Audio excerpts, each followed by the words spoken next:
Meaning of inquisitorial. Inquisitorial.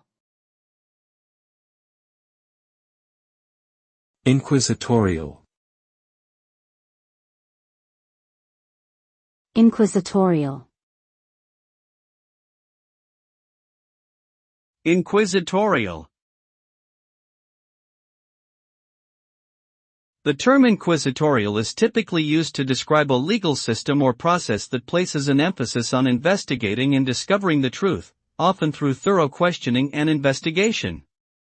This type of system is typically associated with medieval Catholic inquisitions, which were charged with rooting out heresy and enforcing religious orthodoxy.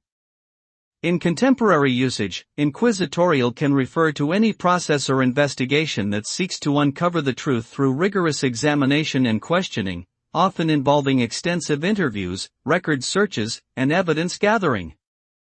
Overall, the term connotes a sense of thoroughness, discipline, and meticulousness in the pursuit of knowledge or justice.